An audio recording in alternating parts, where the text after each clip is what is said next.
In my first video, I discussed how we should approach our faith while living in this time.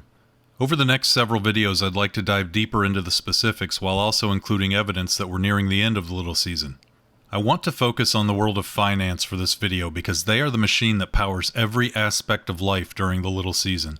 But there will be some overlap because all categories work together to create a symphony of wickedness.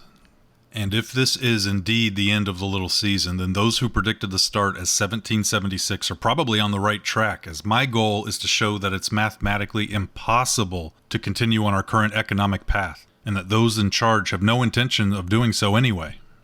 I realize not everyone has a background in finance, and I'll be making assumptions, so if any of these concepts need to be explained further, please leave a note in the comments and I'll be happy to elaborate. I also realize not everyone watching believes written history, and I don't blame you, but bear with me here, it's going somewhere.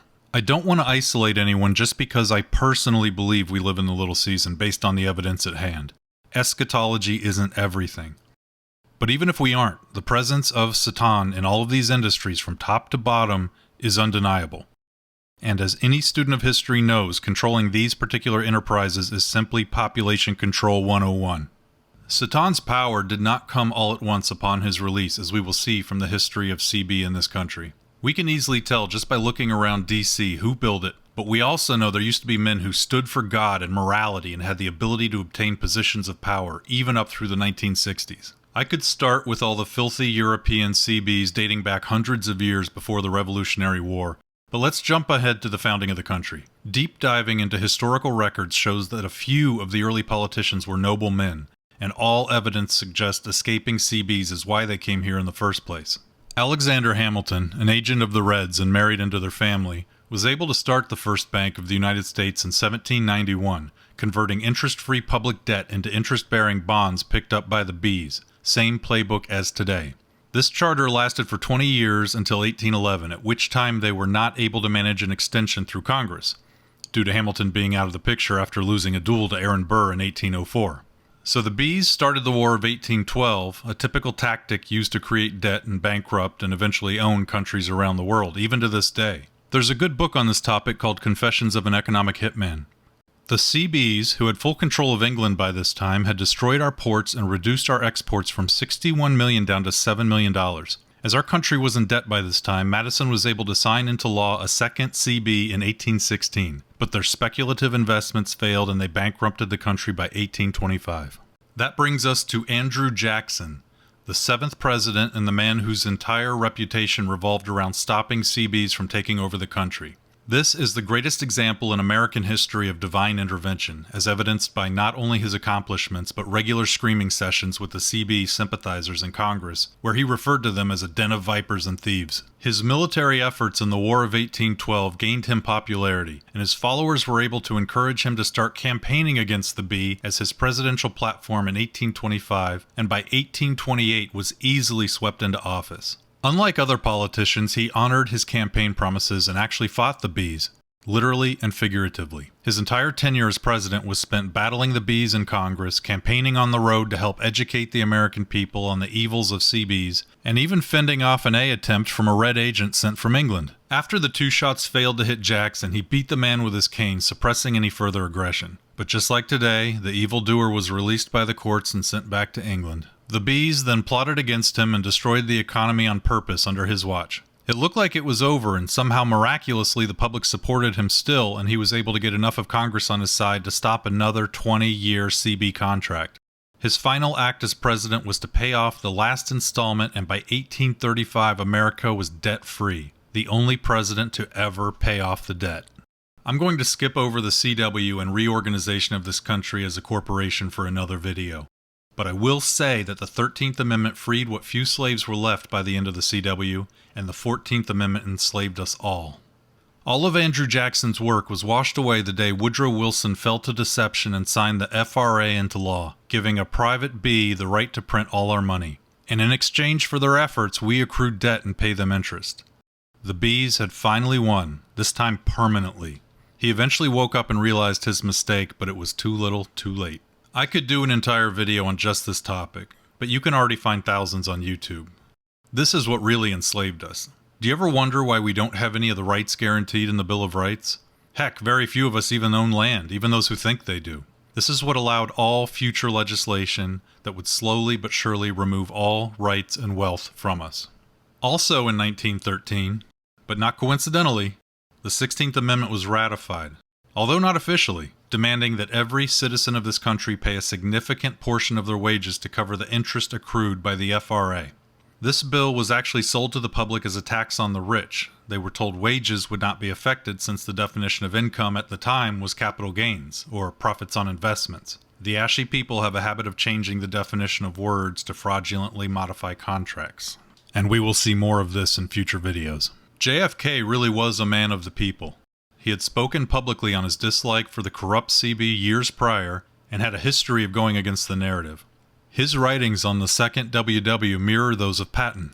On June 4, 1963, JFK signed Executive Order 11110, authorizing the USG, not the FR, to print money, in this case $2 and $5 bills backed by silver. There would be no debt or interest the American people would have to pay on this money to the FR in the form of income tax and no inflation.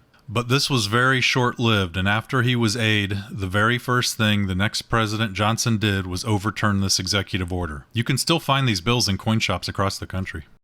Ronald Reagan actually campaigned on auditing the FR, which was very relevant at the time due to the poor economy of the late 70s. One of his first acts was to order the GC, which showed that, among other things, the FR was not a part of the G, but a private B. And it proved the ERS is literally a collection agency for them, also a private company. But an A attempt stopped him from ever releasing this to the public, and he became a puppet immediately after that and throughout his next term. Trump also campaigned on auditing the FR, but as we can clearly see, he's the B cartel's biggest fan and a massive con artist. 2008 is when our economy took a dramatic turn. Going back even as recently as the 90s, there was such a thing as principles of economics.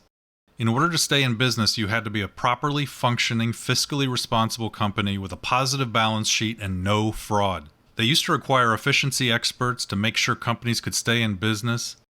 Now we have massive HR departments that create millions of unnecessary jobs at high rates of pay. The only qualification is that you have an indoctrination degree. Economics no longer matter. Remember when a company's sales, earnings, and profits actually mattered? Remember when movie ticket sales and TV ratings were the factors that determined what was aired? Well, not anymore. I read these balance sheets every day. These companies are underwater on earnings, but have so much capital flowing through them that was simply printed out of thin air to keep them solvent that it doesn't matter. Network news loses millions of dollars a month and has for decades, but they keep chugging right along. Movies and TV don't care if they have viewers. They just push a narrative, and they'll continue to pull in the money to fund them. They even cancel shows with high ratings if they lose control of the narrative. Remember music? Bands became successful because they were the most talented songwriters and performers. Now it's just the children of I pretending they're regular people, and we can hear the results. Why? Because they are funded elsewhere. We no longer have a functioning economy, just the illusion of one, powered by a financial system where one private bee has the ability to print and give money to whomever they want, whenever they want, for whatever reason they want. The FR is essentially UBI for billionaires. Everything changed with the GFC. They completely disregarded all economic rules and just printed. We've technically been in a major recession for nearly 20 years by every metric. But when you just print and devalue the currency every day, you can do whatever you want, until you can't.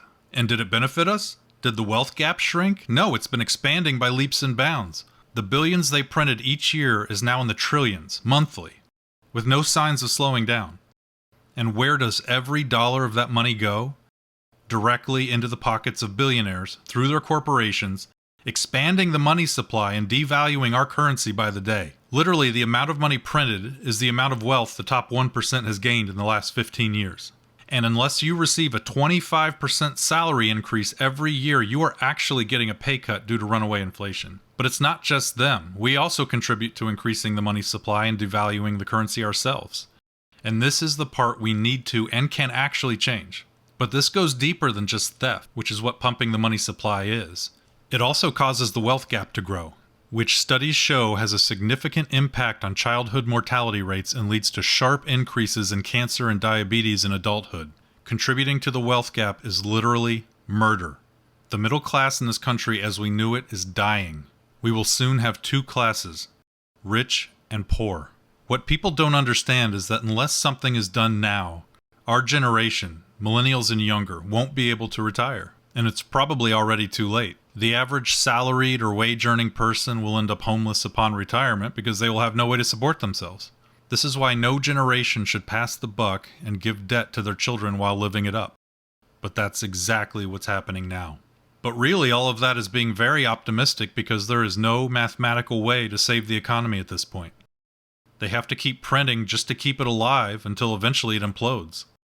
Those at the top will be fine, but the rest of us will be killing each other over scraps. This is why I believe we're nearing the end of the little season, because there is no mathematical way out. They used to have to make the economy believable. It was simple to understand and any accountant could figure it out, but not anymore. Whether it's because we've been dumbed down to unfathomable levels of stupidity or because they've just been slowly removing reality 1 inch at a time, I don't know. I've watched over the years as hedge funds have been forced to shut down because they specialized in shorting problem companies. Doesn't work that way anymore. It used to be as easy as spotting fraud on an earnings report or seeing underlying problems in the balance sheet. But none of that matters now. It wasn't too many years ago that Enron collapsed, but we see that same fraudulent playbook in many of the world's largest corporations now, and it actually increases their market cap when discovered. One thing is for sure, the economy was somewhat real when we were born and now it's not. And we know why. It doesn't take a genius to look at the completely debaucherous behavior of the people in charge of this world, as well as each and every one of their puppets, to know that the end of the season is upon us. Or at least the end of life as we know it. Everything has changed in the last 5 years, and they put little to no effort into trying to hide it.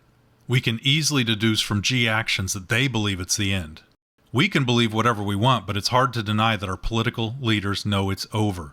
There's an old expression that applies perfectly today. The last official act of any G is to loot the treasury. Well, this started in 2008, ramped up exponentially in 2020, and has no signs of slowing down. Until it's over. The G used to work to improve lives, or at least pretend that's what they were doing. Here are some examples of legislation that really helped this country boom and provided at least some of what God intended for us to have as His children. Starting with the Homestead Act of 1862, U.S. citizens were given free land, 160 acres to each family, enough to build a life. Here's a few more examples. The Federal Home Loan Bank Act of 1932 guaranteed oversight on the mortgage industry to provide fair rates and bring prices in line with what a working family could afford. The Housing Act of 1937 provided subsidies to build housing for low-income working-class families. HUD, or the Department of Housing and Urban Development, which was founded in 1965, really did a great job of providing housing to people who otherwise could not afford it. Of course, like all G departments and nonprofits, it's now been completely corrupted, and what little money is diverted to the needy is hard to secure. I've just mentioned housing here, but it's the same with everything. They used to work to make sure we prospered and could afford basic needs. I won't go into how they've destroyed and profitized other life requirements like air, water, and food. Even though we're told things are better now, they certainly aren't. In fact, they proudly boast that they're robbing us blind, as they do it, if you care to look at the actual legislation. Every single bill or measure is specifically designed to artificially boost the price of these staples to enrich a specific class of people at the direct expense of everyone else. Why? Because they need us poor in the very near future to ensure our reliance on them in order to control us and fight on their side. People think it's good when the stock market rises, but the exact opposite is true. Only the top 1% of earners benefit in our current economic climate because of the massive hyperinflation it creates. Every asset is now at all-time highs despite a poor economy and negative GDP in spite of all the printing. That's right. GDP is negative even though they print trillions of dollars a month and now include G jobs in the reports. G jobs don't even produce wealth, but they're counted in GDP, which is why every day they create 1,000 more worthless welfare jobs, which the rest of us have to pay for. But it doesn't stop there. The price-to-earnings ratios are off the charts for the top companies in the Dow and NASDAQ. In 400 years, they won't make enough money to justify their valuations. So why is so much money directed towards them? Because the same people printing and sending out the money are the same people receiving the money. To make matters worse, most people are under the impression that assets are increasing in value when quite the opposite is true. The stock and housing markets don't go up, the dollar just goes down, whether you compare it to foreign currencies or purchasing power. It just seems like it goes up because the wages and salaries stay the same, which tricks us into thinking inflation isn't too bad while we're being robbed blind. For example, the S&P 500 is barely up this year, and yet the dollar has lost almost 15% of its value in 6 months. In 5 years, the dollar has lost half its value. You can't even plan for retirement anymore. Not that it was even a possibility for us because saving money is irrelevant. And let's not forget that the stocks are mostly bought on margin. That means money is printed out of thin air just to inflate the equity prices. Double whammy. The money supply will continue to grow by leaps and bounds until we get a major correction. And when that market crash happens, people won't just lose everything. They'll go massively into debt, which means the banks will also collapse. What's more, all of these top companies are admitting in their quarterly earnings reports that they're committing fraud and nobody does anything about it. Why? Because nothing is real anymore. Take NVIDIA. They literally hired the accounting team that committed the Enron fraud to handle their financial interests for their AI grift. They are not only the largest company in the world, but the first $4 trillion company.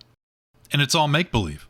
They're round-tripping their earnings numbers, which means all of these top companies are reporting the same money at the same time. But here's the odd thing. Even with inflation and fraud, some of their reported earnings are lower than in 2019, meaning they're doing far worse than they used to and are valued several times higher. The top 1% is not affected by inflation. The biggest problem for the other 99% is that individual investors think they're making money right now, but for the most part, they're not. A few people using highly levered tools like options and futures have been able to earn a few bucks, but everyone seems to be missing the bigger picture. And don't look at the inflation numbers the F puts out, unless you also read the reports. They are deliberately miscalculated, and they actually tell you that if you read the report each month. They weigh each financial category, and for at least 5 years have left out housing, food, transportation, utilities. I kid you not, the things that 90% of our paychecks go towards aren't calculated into inflation numbers. And you know why? Yeah, we do. 401ks look good on paper, but they're not keeping up with the inflation resulting from this unprecedented money printing. If your company is matching contributions, then you might be keeping up, but not making much. But here's the problem. When we contribute to this, we're expanding the money supply. Most people aren't aware of this. Take a company like NVIDIA.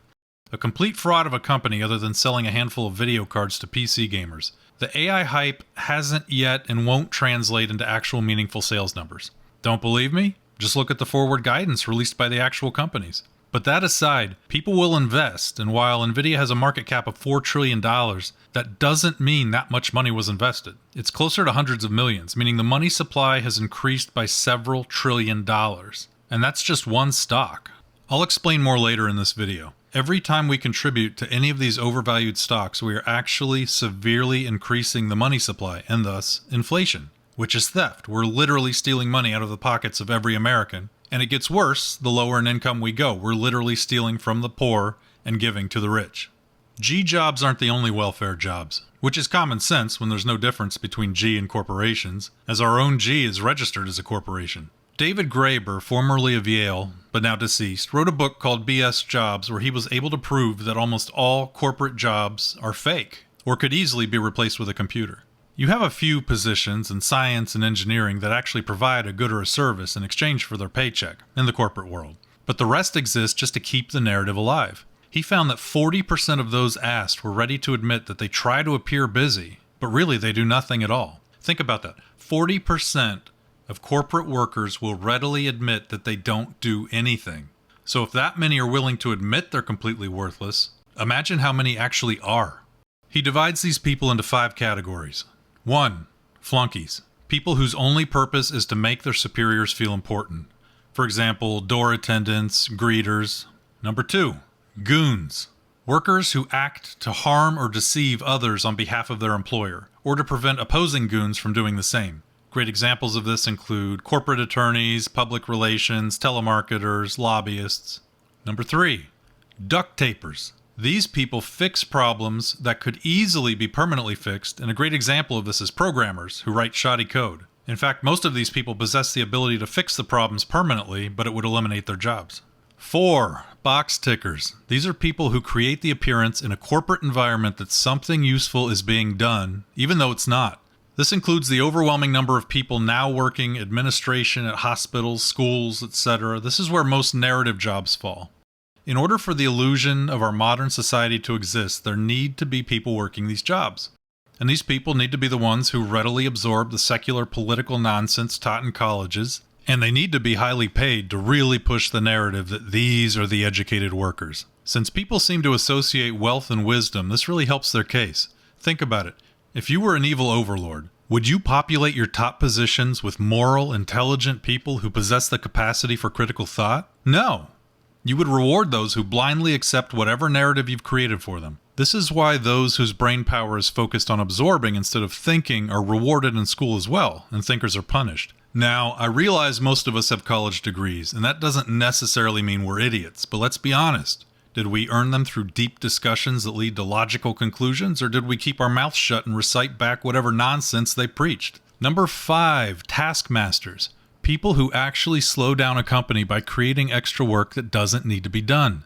This mostly refers to middle management, and if you've ever worked a corporate job, you know they're the worst. Those who collect a paycheck and don't provide a good or a service, and this includes most corporate jobs and all jobs, are on welfare. And if they're able-bodied and can physically provide a good or a service but choose to work fake jobs, then they're thieves. Just because it's legal doesn't make it right. And they're not just stealing from taxpayers, but everyone who owns U.S. currency because the money used to produce their paychecks is printed out of thin air, and at a higher salary typically than someone who actually contributes to society would earn. Just to push a narrative that not only is G and other corporations real and necessary, but college is important and debaucherous lifestyles are to be regarded as well. In fact, colleges don't even keep up that narrative anymore. Once prestigious institutions have lost all respect, and honest academics now know that true education isn't found in schools. It's found in common sense, logic, science, research, and evidence. Narrative has lost its way, and the value of a college degree lessens by the second. 60% of recent college grads can't even find employment because DEI and H-1Bs are still the most powerful forces in hiring. It really would be less risky to put your tuition money into starting a business. Really, it would be smarter to just take it to the casino if you're a white male because there's at least some chance of a return on your investment, albeit very slim, versus a college degree.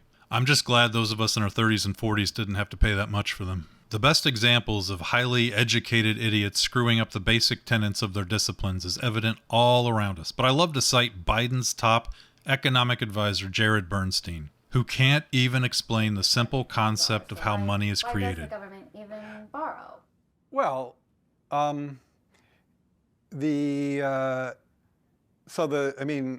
again, some of this stuff gets, some of the language that some of the language and concepts are just confusing. I mean, the government definitely prints money, and it definitely lends that money, which is why the government definitely prints money, and then it lends that money by selling bonds.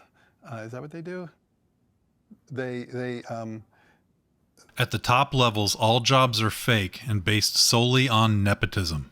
Let's take a look at housing, just another asset bubble. We have way more houses than families. Supply and demand doesn't apply anymore in this market. Every financial tool at the disposal of the G is used against us to prop up housing prices. The rest of the world looks at us like we're crazy for not allowing young people the ability to afford a home. A mortgage for our parents was 25% of income for an average price single-family home. Now it's 70%. To make things worse, 80% of households, that means two-income families, can't afford a median-priced home right now, and 60% can't even afford a starter home. Yet, all boomers got a house, even on a single salary at a low wage. Do you remember MBSs or mortgage-backed securities from the movie The Big Short? The reason the housing market collapsed in 2008, leading to the stock market crash, was because they fraudulently sold these packaged mortgages as creditworthy, all the while selling mortgages to deadbeats who had no intention of ever paying them back.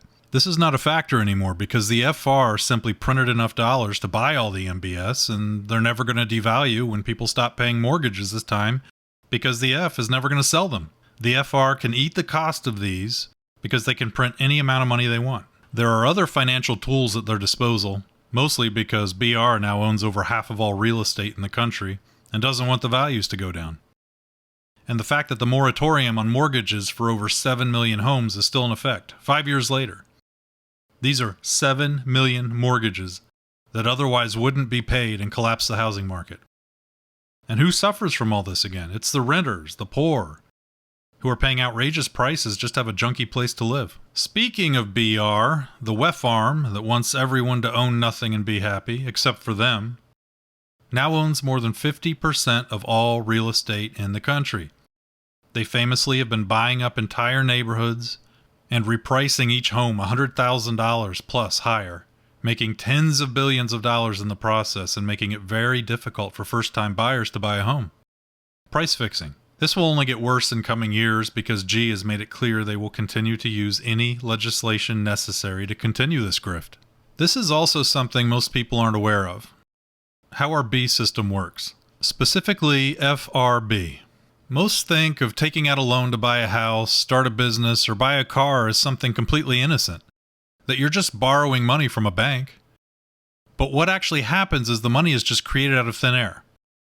They didn't reach into their vaults, give you the money, and then take it off their books. That means that when you take out a loan, you're increasing the money supply. Now, a $500,000 house isn't going to create much inflation, but if everyone does it, you bet your ass it's going to cause massive increase in the money supply. I like to look at it like a gang beating. If 20 people beat up a single dude and he dies, are they all guilty of murder? I argue yes. And that means logically, we can compare buying a house with a loan to grand larceny. On the other side of the loan is crime and victimhood as well. Something most people don't realize is that just like the definition of the word income was changed a little over 100 years ago to allow laws and contracts to be broken, the definition of the word usury was as well. Any loan with interest is usury. I could cite about 100 passages in the Bible on what God thinks of those who collect interest. But I assume you already know it, and it would almost require another video. From biblical times up until the near present, usury meant the collection of any interest at all. Not abusive interest as they claim the definition to be today. You can even find first and second editions of Black's Law Dictionary from the 1800s that define it that way. And it's not just us, all Abrahamic religions forbid usury. In fact, even right now, most Bs offer kosher or halasha-compliant loans for Jews and Muslims. It's just a modern manipulation because the B still gets their cuts through loopholes, but it just proves that the definition is real. Usury is the act of earning any interest on a loan. So for those of us who work in finance, our entire day is spent dealing in sin, and the entire B industry is an abomination. I know many people who believe they know more than God say, well, they're just taking a few percent to justify their business. Well, they're not. With current interest rates, we end up paying more than $750,000 in interest alone on a $500,000 house with a standard 30-year mortgage. That $500,000 house ends up costing us over $1.25 million. I know we all think we know better at times, but the Father really does know what's best. Unfortunately, we've been forced into a world where for most people loans are necessary to buy transportation and housing. Satan has crafted this well, and it puts us in a situation where we almost have to sin just to exist. Stop putting money in the stock market in a bad economy with massive money printing. We help to push it higher. But all that happens is we boost inflation that we'll never keep up with. We're not actually making any money. The market is up 3% on the year as of this writing, but the dollar is down nearly 15% in the first 6 months of the year. And everyone with a 401k is celebrating as they've lost money. But we aren't the worst hit. We're expanding the wealth gap, literally killing children. Also, the stock market right now is based on the premise that AI will replace all jobs, yet people will still have money to pay for things. It's preposterous. If we're investing, I say that sarcastically because there are no deals on assets right now. We'd need a correction of nearly 90% on most assets to justify investing, which by definition is getting a deal on something that should become more valuable in the future. Pumping equities can cause a massive increase in the money supply, causing runaway inflation. Let me explain. A company's market cap can increase by trillions of dollars with only a few $100 million being transacted. This means that even without insane money printing, and keep in mind most investing is done on margin, the value of the stock can go up 1,000% on just a few people agreeing to buy at high levels. When these people then sell the stock to cash out, that money is real. More inflation, higher wealth gap, more death and suffering. Our generation is so messed up, we invest in Bitcoin because we have no other options. It's not the finite resource they claim it to be. 1 million different Bitcoins can be created. It's not even something that exists, just a dated piece of software. But what other choice do we have to earn even a little piece of generational wealth? Since they have already decided what companies will be worth trillions, we can't invest in upstarts like our parents did, buying Microsoft and Facebook for a few bucks a share. But ultimately, all bubbles burst, and this one will be catastrophic. But the recovery from the ashes will be a small ruling class, controlling all wealth, and the rest of us living on what scraps they throw us. And we know this is going to happen because this is what the WEF tells us is going to happen. Scott Galloway, although a secular academic, has an excellent TED Talk on the flow of wealth going from the young and poor to the old and already wealthy. I might do a video on his work soon. Massive underground cities for the elite aside, there are so many ways those in charge are showing us that the end of the little season is near. We've seen what happens to countries that destroy the value of the currency.